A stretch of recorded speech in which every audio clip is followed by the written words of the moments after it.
Hello everyone, আসসালামু আলাইকুম। আশা করি সবাই ভালো আছেন। আমিও আল্লাহর রহমতে অনেক ভালো আছি।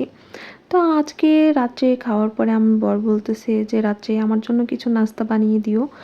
তো আমি বললাম যে কি নাস্তা খাবা, আমি পিঠা বানিয়ে দিব নাকি কি খাবা। পরে বলল যে না, এত রাতে বেশি কিছু করার দরকার নেই, তুমি আমাকে একটা ঝাল পিঠা বানিয়ে দাও।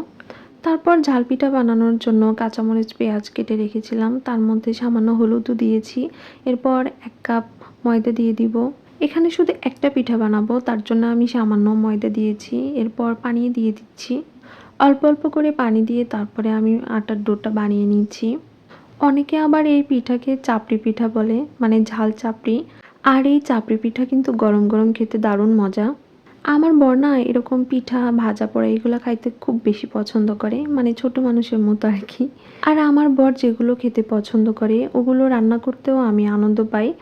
আমি জানি যে ওকে নাস্তা বানিয়ে দিলেও অনেক ভালো করে খায়, তার জন্য আমি মাঝে মাঝে ওর জন্য নাস্তা রেডি করে রাখি। এর মধ্যে আমি চাপড়িটা পানি দিয়ে মথে রেখেছি। এরপর একটা ফ্রাই প্যান দিব, তার মধ্যে সামান্য তেল দিয়েছি। এরপর যে চাপড়ির আটার ডোটা ছিল সেটা প্যানের উপরে দিয়ে তারপরে হাতে সামান্য পানি নিয়ে আমি ময়দাটা ছড়িয়ে দিচ্ছি। এই কাজটা অনেকেই পারে না, তার জন্য হাতে সামান্য পানি নিতে হবে। পানি নিয়ে ময়দাটা ইজিভাবে ছড়ানো যায়। চাপড়ি পিঠা যদি তেল দিয়ে ভাজি করা যায় না, তাহলে কিন্তু অনেক মুচমুচে হয়। অন্য মানুষের বরেরা নাস্তা খায় বিকেলের দিকে, আর আমার বর নাস্তা খায় রাত 12টার পরে। আমি যখন ওকে বলি যে নাস্তা তো সবাই বিকেলের দিকে খায়, আর তুমি কেন রাত্রে খাও, বলে যে খাওয়ার জিনিস তো একই হলো। যাই হোক, আমার বর যেটা পছন্দ করে সেটা তো আমাকে করতেই হবে, তাই না?